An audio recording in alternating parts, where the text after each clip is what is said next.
When I turned 18, my parents sold our house to fund their dream of traveling the world. I was left without a home and had to start my adult life from scratch. 5 years later, my mom suddenly showed up at my door in tears. My dad had cheated on her. I laughed in her face and quietly closed the door. That was life giving her the answer she deserved. I remember standing outside the building with my suitcase on my 18th birthday. It was drizzling, cold, and my parents were smiling as if they were sending me off to summer camp. But they had sold our house and left for a road trip. Not metaphorically. They sold everything and drove off across the states in a camper van, leaving me with nothing. I'm Cassie. I'm 22 now. And on the day I legally became an adult, all I had was a half-empty backpack, a bag of clothes, and a job I had just started at a local supermarket. No savings, no support, not even a goodbye hug. My mom simply said, "You're an adult now. You'll be fine." Our relationship had never been warm. She taught biology at a middle school. My dad was a family doctor. Professions that scream empathy. But at home, they were emotionally absent. I grew up knowing I was an afterthought, a burden they silently resented. They didn't scream or hit. They just acted like I wasn't there. I became quiet, invisible. By 13, I'd figured it out. Love wasn't coming, so I stopped chasing it. By 16, I was babysitting for neighbors and avoiding home. In my final year of high school, I'd already made peace with the idea of leaving early, but I didn't expect to be pushed. Not like that. Not so suddenly, so coldly. They made it sound logical. This was their chance. They wanted to see the country, live for themselves. And now that I was officially grown, they said they were free. They were giving me freedom. They just forgot that freedom doesn't mean throwing someone out into the street. 2 days after my birthday, I woke up to the sound of boxes being taped. My dad was carrying his things to the car. My mom was already waiting outside, sipping coffee. I asked where I was supposed to go. She didn't even look at me. "You'll figure it out. We started from nothing, too." That wasn't a conversation. That was a sentence. I was no longer part of their story. It all started with the thought that this was just temporary, that I'd find a place to stay, pick up extra shifts at the store, and eventually pull through. I didn't cry. Not even when I spent my first night sleeping in a folding chair at the home of a coworker I barely knew. Not even when dinner was crackers because I didn't want to be a burden. I just forced myself to believe this was a beginning, not an end. I'd gotten the job at the supermarket a week before my birthday. They hired me as a cashier. Paid next to nothing, but I clung to it like a lifeline. That's where I met Alyssa. She ran the cosmetics aisle. 2 years older than me, tough on the outside, but with that same familiar emptiness in her eyes. We crossed paths during smoke breaks, then at lunch. I never talked about my family. I just listened to her stories, about how her dad left them for some woman, and how her mom took her anger out on her. When everything collapsed, I reached out. I called and asked if I could crash for a couple of nights. She didn't even ask why. She just said, "Come over." I arrived in a strange neighborhood with 2 bags and a pain I couldn't even name. Alyssa lived in a tiny one-bedroom where everything creaked and smelled like coffee. She rolled out a mattress on the floor and joked that she was running a roach motel. We laughed. And in that moment, I felt something warm for the first time in a long time. The first few weeks, I barely spoke. I just worked, slept, and tried to be helpful. Cleaned, washed dishes, brought food. Alyssa never asked for anything, but I knew. If I became a burden again, I'd have nowhere to go. After a month, I managed to save a little and started paying part of the rent. A quiet peace settled between us. Not the cold kind I knew from my parents, but something gentle. We didn't talk about the past. But one morning, I woke up to find a mug of coffee and a note on the kitchen table. "You're strong and not alone."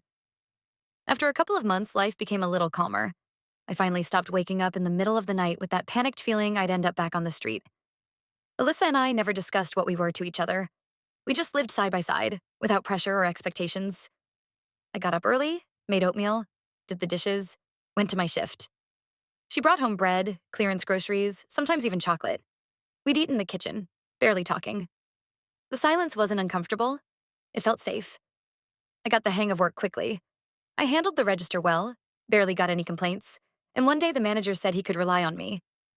His name was Rick, a calm guy in his 40s who always drank black coffee with lemon and wore the same style of shirt every day. He often stayed late and needed someone to lock up. Eventually, he offered me that responsibility. At first, it was scary. Responsibility, money, inventory. But I said yes.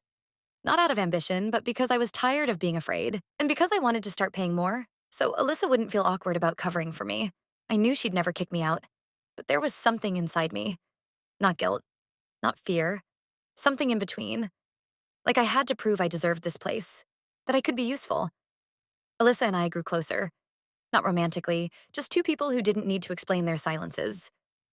Sometimes she'd stop by my register, hand me a cup of coffee in a paper cup, and say, "You're doing great." I'd have lost it if I were you. I'd nod and smile, and in the back of my mind, the thought would echo, maybe things really will be okay. Not right away, but somehow. Just live, earn, stay out of the way. Of others, of myself. I didn't realize what was happening at first. It was a hot day. I came home after my shift with a pounding headache, and the moment I opened the door, I heard someone's voice in the hallway. Alyssa stood there, pale, and across from her was a woman with a suitcase. I didn't recognize her right away. Her hair was bleached, her clothes unfamiliar. Her face looked 10 years older. It was my mother. She looked at me like nothing had happened. Just said, "I came because I have nowhere else to go." I said nothing. She walked in like this was still her home, put her bag by the wall, glanced around. Alyssa looked away and slipped into the kitchen. I stood in the entryway, not knowing what to say. 5 years. No calls, no messages, not even a postcard.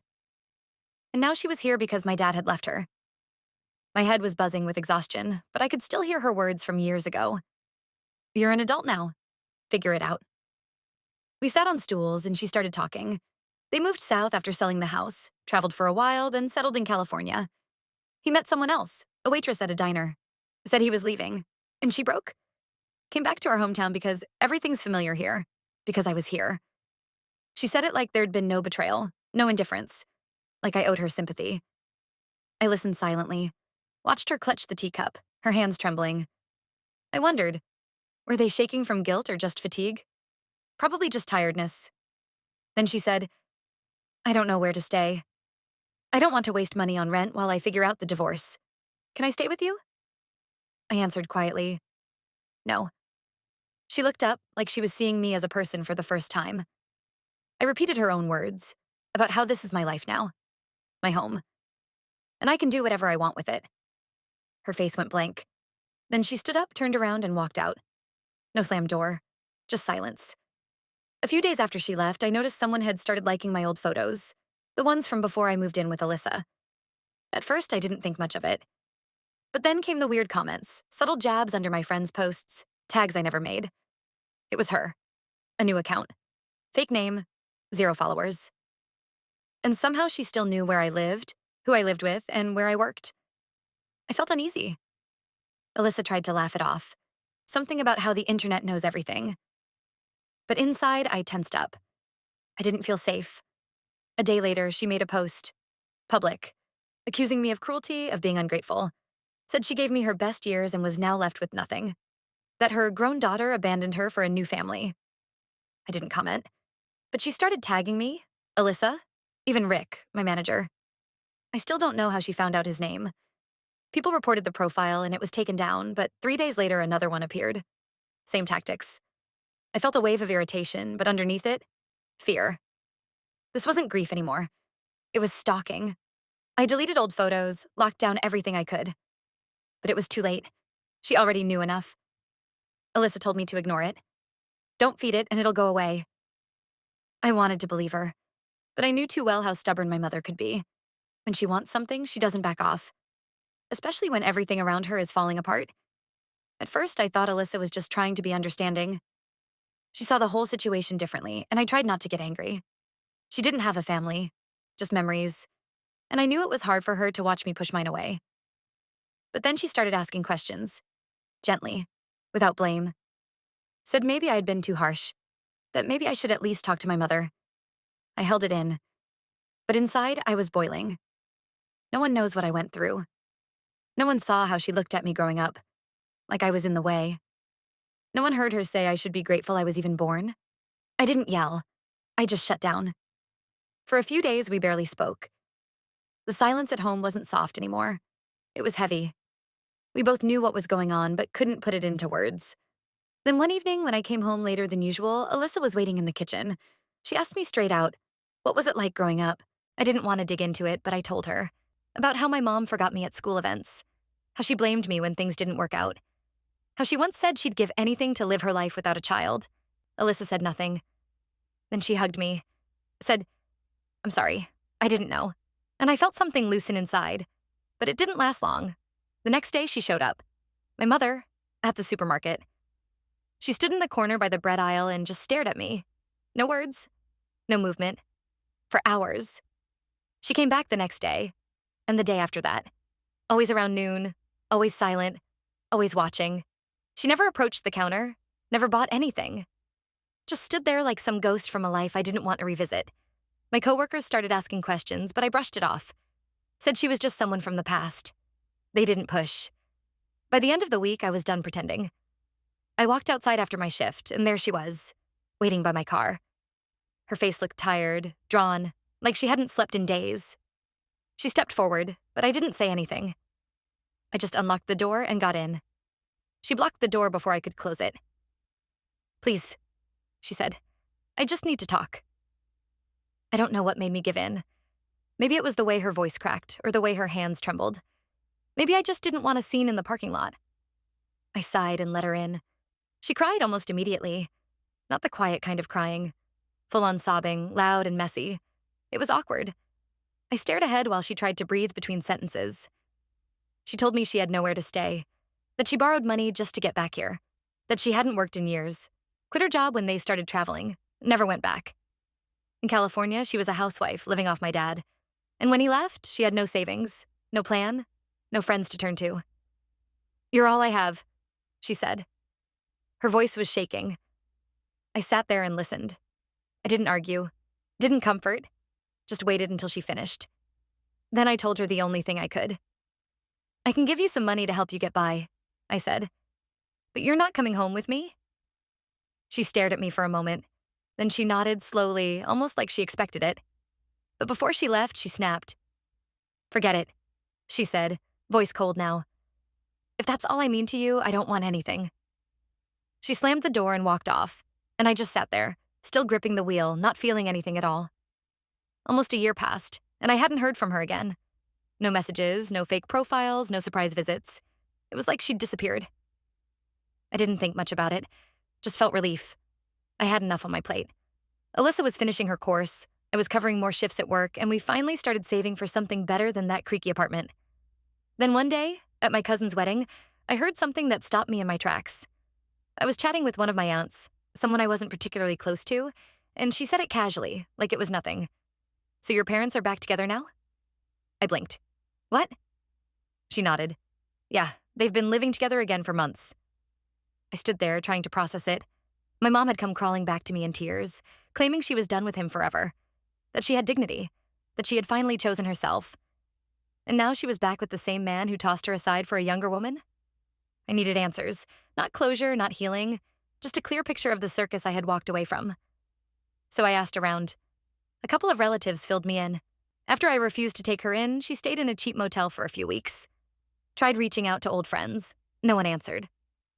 She was running out of money, options, and pride. Meanwhile, my dad had learned that his little romance wasn't what he thought it was. The waitress he left my mom for? Turned out she wasn't interested in something serious.